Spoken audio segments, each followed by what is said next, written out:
This is a public service announcement. This episode is brought to you by Novatech. Novatech is a corporate innovation platform launching Innovate Nigeria Conference on February 6 to 7, 2024. This is a conference for startups and corporates to deepen corporate innovation in Nigeria. Check out www.novatechconference.com. NOVA, novatechconference.com. See you there.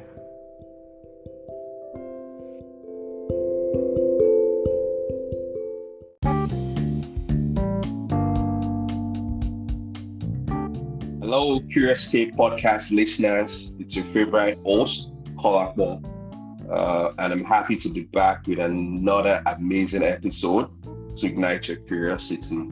As you know, on Curious K podcast, we stay curious. And if you're joining us for the first time, the Curious K podcast is an amazing show that has been running for over 2 years with over 50 episodes, where we've showcased amazing startup founders, ecosystem builders, VCs, and everyone working to make entrepreneurship thrive on the African continent. And as part of the podcast, we've explored emerging technologies and exciting topics like Web3 series, AI, and more. So these are great conversations you have to check out if you're tuning in to the podcast for the first time. And today, we are having a great conversation with Nwanne, the founder of the Talent Pipeline Company, also known as TTPC, which is a talent development company building a pipeline of the future workforce. And if you're wondering why the future workforce, right? I would like to set a quick background right there. According to various data, including UN, Africa's total population will reach nearly 2.5 billion by 2050. Current median age is 19 in Africa. You've probably heard that Africa is the youngest population in the world, which means half of the population, in Africa is younger than 19. And we've also had various data from African Development Bank, which says 30 million children are out of school across Africa. 35% of youth have no access to secondary education or technical skills development. This just shows how important it is to have conversations around this issue. And today, we'll be exploring overhauling the education curriculum in Nigeria, the importance of adopting internship, apprenticeship model, and more. So without further ado, let's welcome Nwanne to the Curious K podcast. Nwanne, thank you for joining us today on Curious K podcast. It's an honor to have you on the show. Thank you so much for having me, Kolakbo. I'm excited to be on the show too. Thank you. This is a long time coming, so I'm happy we're doing it today. Yeah, finally. Yeah. So how are you? How are you doing today? I'm doing okay. Lagos is sunny, but I think it's going pretty fine. Trust you're doing well too. Yeah, sure. And thank you for asking. All right. Yes. So let's get into it in one minute, right? Can you start by giving us a brief background of your work over the years, and how various work you've done evolved to founding the Talent Pipeline Company? So I think when I reflect about where I have been and the work I've done, and getting up onto founding the Talent Pipeline, I like to start from my journey in the tech ecosystem. But just recently, it occurred to me that I don't think that's where the journey started from. It actually started with the first job, the first opportunity I got right after my first degree, and it was with an oil and gas servicing firm. One of our services was providing trainings for oil and gas professionals. So I was in the learning and development department, putting together all those training, sometimes developing the curriculum, finding the trainers to do this. I did that for about a year and a half, and eventually found myself in the tech ecosystem. So yeah, this is what, close to 8 years running actually. And so getting into the ecosystem, trying to find my place, because I'm not a technical person, quote unquote. So way back 2016, it had to be a software engineer or a designer to, feel among. But here I was, doing more of community engagement, getting people to come together, bringing investors and startup founders together, just generally organizing events that was meaningful for the ecosystem at the time, and over time evolved into working in the acceleration space. And then because I had to read a lot and understand what was happening in other climes, like how people were building their companies in Silicon Valley. And I started to speak to founders. I started to get involved in their businesses and also offer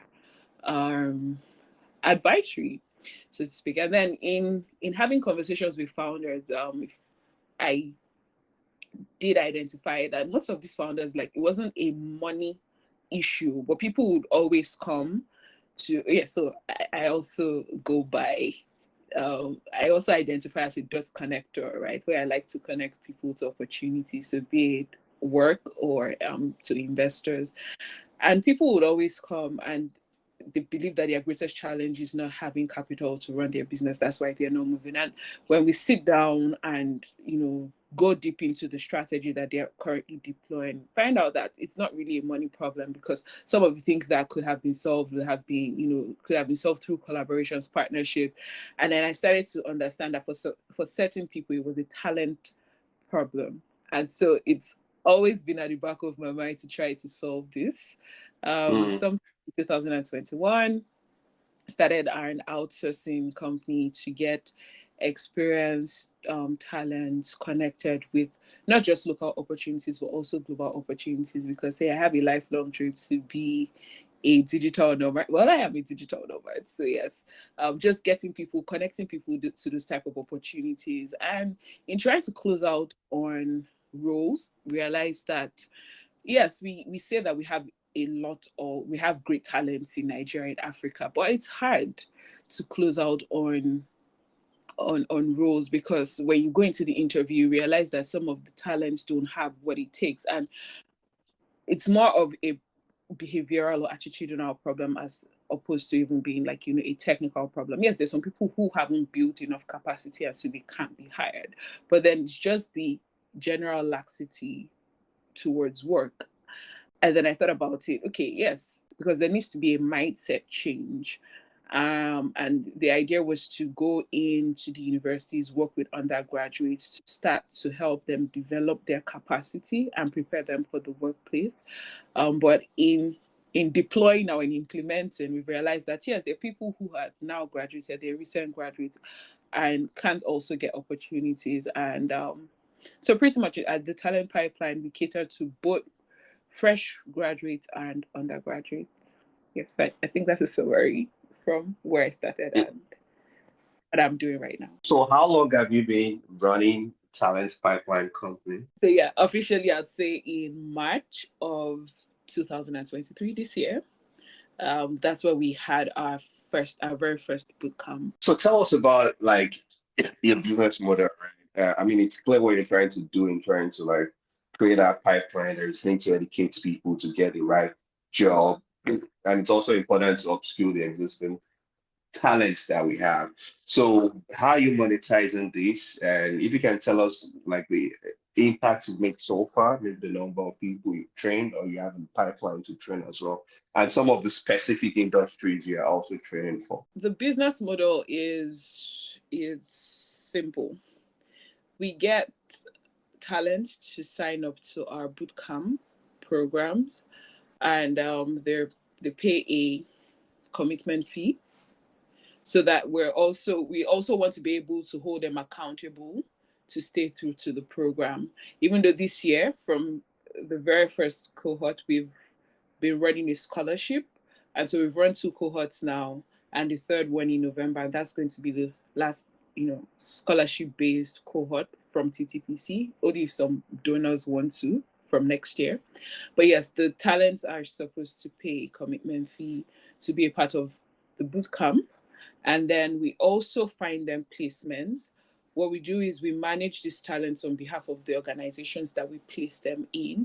For these students, for the undergraduates, because they need to be in school, they get placed when they're on holiday, and so their holiday sometimes ranges from between 1 to 3 months, and we're able to put them on the short placements. We're working with them to ensure that they deliver, and we're also following up with their line managers or supervisors to get feedback from them, and that's what we use to help shape them some more. Our curriculum is pretty straightforward. We're focused on non-technical talents, where we are, like I said earlier, it's a mindset change that we're trying to imbibe, where we're dealing more with core human strengths, so aka soft skills and mentorship.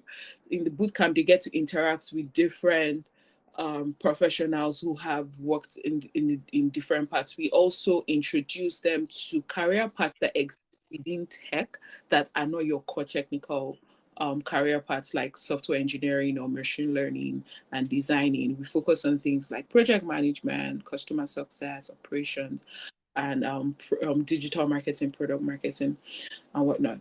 So if for the graduates, we're able to place them on longer contracts. So say for a year. For the first 3 months, we're hand-holding them, believing that like within 3 months, they would settle in properly. But then in that 12 months, they're put on a learning part. So the organization still has to liaise with TTPC, because then we need to be able to evaluate and see that the talent has really improved and can move on to the next level. I'm trying to remember. The second question was, impact, maybe the number you trained and or looking. Okay, we have gotten over, because we the next cohort starts in November, and so far we've gotten over 200 applications now from the very first bootcamp up until now, and we have trained over 100 talents. So we've also done some corporate trainings where we've gone into some organizations and we've helped with their we've helped conduct customer success, customer management trainings for them. And then the bootcamp specifically, we have trained about 50 people. We have about 50 people who have successfully graduated from our bootcamp. So you don't just come to the bootcamp and think, oh yes, I signed up for this, and at the end I'm going to get a certificate. There are criteria for you to there are criteria that have been put in place before you get your certificate of completion, and then we can now also place you. So far we've been able to place about 5 talents. I would love to do more. We're hoping that a lot of companies would be open to receiving interns. The last cohort we had, the last cohort, bootcamp cohort, we actually had people from Nairobi, Kenya join, and also Kumasi, Ghana. The guy from Kumasi is actually an undergraduate who is currently interning at a tech hub in Kumasi, and it's been a very, very interesting experience for him because he's always wanted to get into the technology space. Just being in the boot camp, interacting with different professionals, the mentorship sessions were really useful for him. And now that he's actually doing the work within a hub, it's exposed him. He's always excited when we have our weekly check-ins, because he's learning a lot, and that's what we intend to replicate over time. Yeah, I like that. And congratulations on the progress so far. And before we go into the next question, I would like to know your boot camp. How long does it typically take? So as of today, it's running for 5 weeks, but the next set, and that's starting next year, it's going to be an extended period where the boot camp would last for 8 weeks, because then we need to spend a lot of time with the talents, and the criteria to even get into the boot camp is going up. But then next year, by the end of Q1 next year, we're looking to fully launch an academy where people can just go and take short courses on project management, operations, product marketing, digital marketing, and get their certificate, and and go. But then the boot camp, we're taking it a notch higher next year, where it's more extensive. And then after, as part of the learning itself, it's and the mentorship would be for 8 weeks, and then we also place them for a month or two and monitor their progress. So let's go into like the education system in Nigeria, right? There's been a lot of conversation about revamping the education system. We have to change the curriculum. What we are teaching in school is not what it's required in the business world. This conversation has been going on, and it still looks like we are still like we've not had like the progress that we should. So, what do you think? Why do you think we haven't achieved so much over the years? I mean, we all understand what those problems are, but it looks like we're stuck. Kalakwa, don't put me in trouble. I don't know that I have. Don't put me in trouble, please. You don't But know I don't that know that one? I have. I don't know that I have the definite answer to Okay. this. But from where I sit, I think that over time, why this hasn't been achieved or implemented is maybe we've not just had the right people in put in place to do the work, right? And I think that what would help us move forward is a lot of collaboration, getting insights from private sector individuals, because the truth is the curriculum it's old. The world is changing. It's continuously changing every day. We need to be able to keep up with what is happening, right? We say that the only constant thing is change. And Yeah. so we cannot have a static curriculum. We need to develop our curriculum as the world changes, so to speak. So some 50 years ago, it was the in thing was to go to school, become an accountant, or read banking and finance, come out, work in a bank, be a medical, study medicine, come out, be a medical doctor, and things like that. But we've seen that these things have changed, because like what you even learn in the classroom doesn't necessarily evolve to be what you find out in society. And then when we now talk about the jobs that are available, what are the jobs available right now? So I don't know that there is a Nigerian university that has a course on product management, for example, that you go and you get a degree on product management. And that's something that a lot of people are interested in. Like when we talk about we keep saying the future of work, but I believe that like we're there right now. We are in that future that we've been talking about right now. So the earlier government and private sector, so and by government I'm also putting like the institutions under government, the earlier that we collaborate and come together to develop a curriculum that is worthwhile, so that people don't have to go to school, spend 4 years, 6 years, 8 years, and they come out and now have to go on a different learning path to be able to upskill themselves for to be employed. So why go through all that stress and then you're not going to be employable? I think that's where I'll stop. All before I right. go, Yeah. before I Yeah. go. Yeah. I mean, thank you for sharing that. I think it's important. I mean, all the points you've identified. I mean, starting with like, do we even have the right people, handling uh the paths, I mean the future of education in Nigeria? When I was reading through the statistics, I read out, starting out this podcast when I was doing the research. I'm like, what, how do our leaders sleep? In Africa. How did they go tonight and just feel good? Because this is like serious problems, serious issues we have. We are talking about AI now, all those new technologies, blockchain.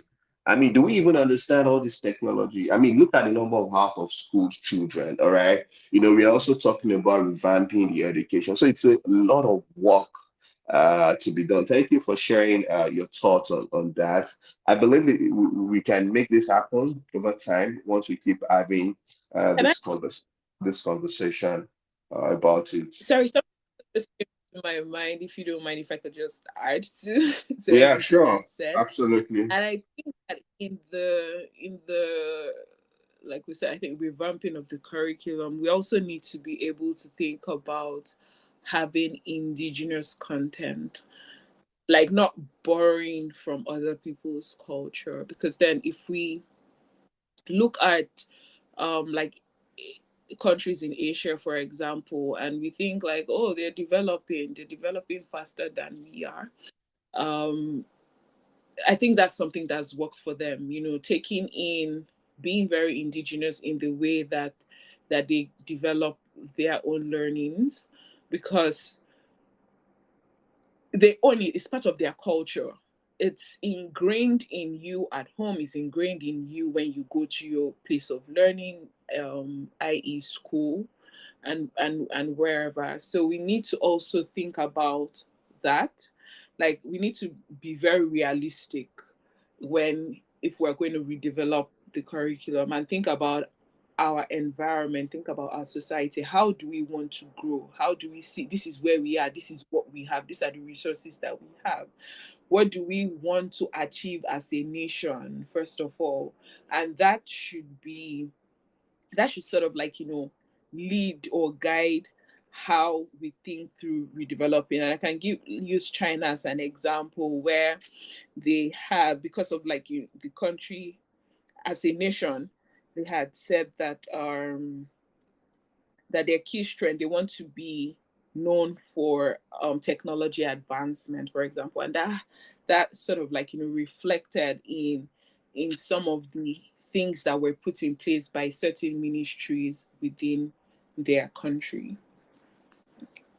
Yes, so I think that's what I wanted to add. All right, cool. Yeah, thank you. Yeah, I think that's important. And in answering that, I think you've even answered one of the questions, I want to ask, right? But before we get into that, typically in the Nigerian education system, right? Maybe when you get to year 400 level, or at a certain point in the university, industrial training, you know. Be used synonymously as internship. I don't know, maybe you can use that interchangeably, right? But Yeah. the typical way is you get like a letter from your institution and they expect you to go out there, look for any organization, just stay there for 6 weeks, stay there for 6 months or 3 months or what have you. So I would just like to hear your thoughts in terms of how can Nigeria institutions, universities, how can they create meaningful internship programs? For their students. All right. So it makes a lot of sense because so many people just waste this time doing nothing, or they don't even get like the right. And this is like a valuable time that the student are supposed to get relevant, like industry experience. So I would like to hear your thoughts on that. Okay. Um. So I think that what can be how the Nigerian institution can create more meaningful industrial training programs would be partnership, collaboration. So like I'm very big on collaborations. I don't believe in reinventing the wheel. If something exists and is good enough, um like just come together, build on that layer, right? But I don't want to point fingers at just the institutions. Also, as the private sector, need to reach out to them more. And so, like, in answering this question, like, I think I would go back a bit to the curriculum redesign, because I think we've missed it somewhere a long time ago. So, for example, everybody wants to go to the university. Everybody wants a BSc. Everybody wants a BSc, and then you move on and you get a master's, and then you move on and you get a PhD. But I think we really, really, really, really did miss something there. We have colleges of education. We have technical colleges. There's a place for everything, right? So, from my understanding, and like the way the university system should really work, is for people who are interested in getting into academia or research, and that's a very, very, very good ground. So I'm just going to take the university right now for this particular question, where the university system should be used as an R&D center for the private sector.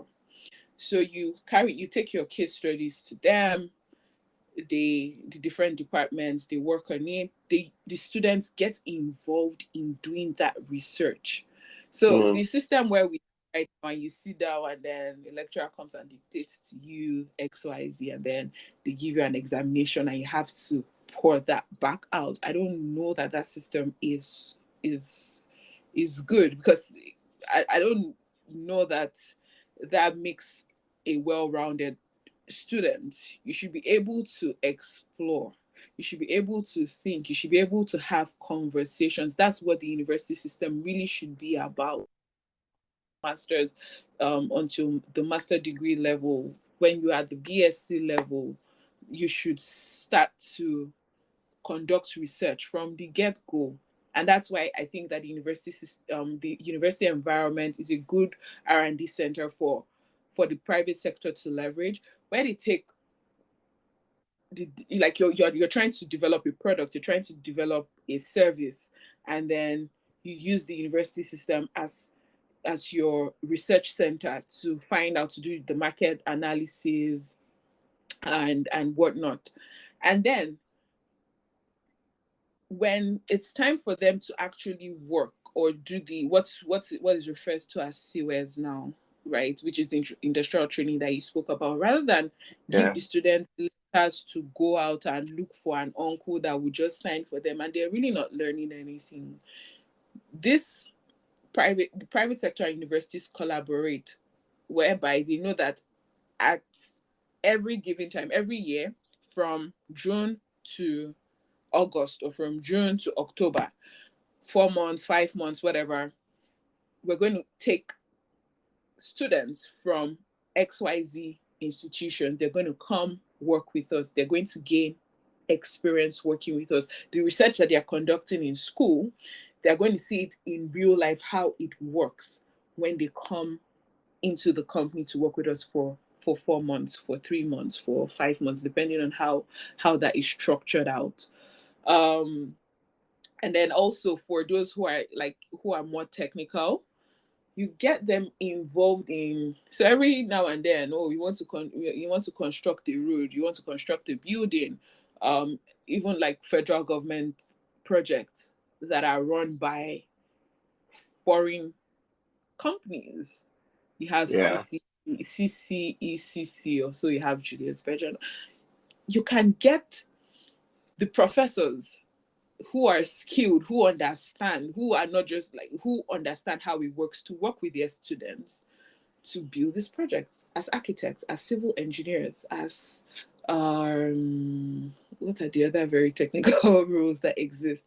I think that might be a better way to approach having meaningful internship programs. So it's not just about, I've gone through the university system for 4 years or for 5 years and I've learned this in class, and you come out and you cannot practice what you've learned or what you have been certified in. You have a certificate saying that you're a graduate of civil engineering, but you do not know how a construction site works. Yeah, I mean, thank you very much for sharing that. I think that's really important, right?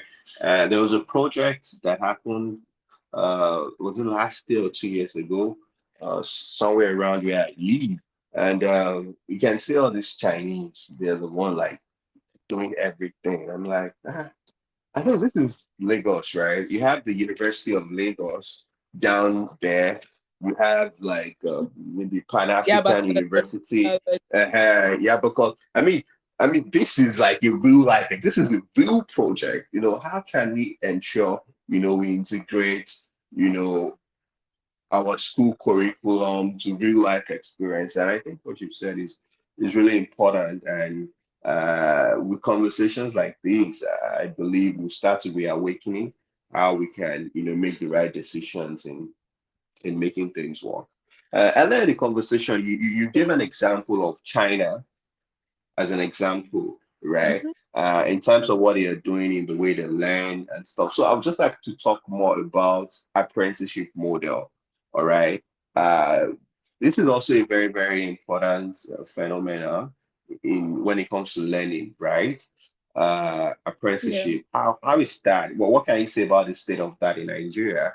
And what are the things that needs to be done? Or if we can also give examples of maybe other countries or successful examples from other places that we can learn from about how we can really develop the apprenticeship model, as a way for knowledge transfer, in Nigeria. Something that I mentioned earlier, I think when I was responding to the last question, is how we have glorified universities so much that everybody just wants to go through the university system.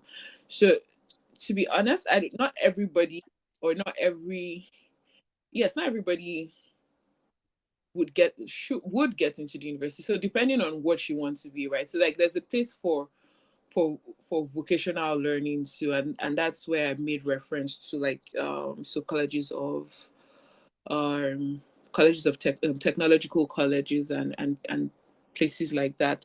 I see that some developmental organizations are trying to support the VET model. So that's vocational educational trainings, especially. So I know a few that have tried to create programs like that for reintegrating migrants, so people who had left Nigeria and were like deported or came or have come back home and have no means of livelihood. They're trying to create programs like that where they are building their vocational capacity and putting them through like vocational trainings. But I think that should also apply across board. So there are people who would finish from the secondary school system and, hey, I want to be an engineer. Go right into a technological college where you get hands-on experience and learn. I think that's like a good way to start to build ourselves. And so I gave the example of China. I think Germany is also another country that seems to be getting it right with the apprenticeship model. And it's not a recent phenomenon. It's something that they have um, continued to do like um, over the years. And if we even look within Nigeria, so like there's an apprenticeship model that exists, even though it's informal, and it's more on the business side. So like they'll say my Igbo brothers would is a model that they refer to as Unwa boy, which is like a boy who they've brought from the village and he comes to learn, or he's living with an uncle, or someone from his village brings him to the city and he's working with him in his shop, his business, to learn how to trade. And then after a duration, most of the time like it takes a year and a half, so 18 months or 24 months, and afterwards they are given their what you call freedom, and he even starts their own business. That can also be deployed in the education system. I think that another country that has a good apprenticeship model is Germany, and it's not a recent phenomenon for them. It's something that done over time, where they get vocational schools. That's something that is promoted. So you have a lot of polytechnics, you have technological colleges, and so people who have interest in engineering or very technical skills go into those places of learning. Yes, they formalized it, and then as part of their program, they're supposed to they get placed with institutions, and some of these institutions are the private institutions even get some sort of allowance from the government to be able to conduct this, because it's very important for them, and it's how they see that they can grow their economy. And I think about 2 years ago, even in China, tried they created incentives for private um, for the private industry, for private organizations to take on student apprentice to learn, and these employers are able to claim annual subsidy, ranging like at different prices depending on the type of work that they do and the amount of apprentice that they take into their system per year. So I think that's something that we can look into as a country to see. So that brings us back to government private partnership, where the governments create an incentive, because what you see, the reality is a lot of private, and I also understand why some Nigerian companies, organizations might find it hard taking on interns, because that's also an investment you're making. You're going to be teaching, they're going to be learning, and these businesses have to make money, and they would provide when they have to provide salaries for their main staff, and then also provide stipend for the interns who are learning from them. It can be a lot to deal with, right? Because they're also you're in business to make money. We're all fending for ourselves one way or the other in Nigeria, so a bit challenging. So if the government can provide some sort of incentives for organizations who participate in an internship or apprenticeship model, and sometimes it can be reducing taxes or giving them some sort of tax holiday, might not necessarily, because of we know where we are in Nigeria, might not necessarily be to provide them with the money, but I'm sure that there are different incentives that can be created around this to make this model work. All right, thank you. Thank you for sharing that. I think the incentive part is very important, and I think it's also important to know that deepening that relationship between government, corporate, and even NGOs or bilateral organizations. What was it last day I saw something that UNDP is doing? I don't know if it's Jubilee's program or something. And what they're trying to do is also they're just looking for companies to take on interns, and they'll pay during that period. Uh, so Yes. I think Yes, I think those kind of initiatives are coming to life, but we just need them to work on scale, imagine each state we have in Nigeria have a similar program like that. It's just supporting 5,000 graduates just for internship, and they're willing to pay for them. All right. Even if you break that down to local government level. So thank you for sharing that idea. I think it's very powerful, and it's a very great way to drive the apprenticeship model. And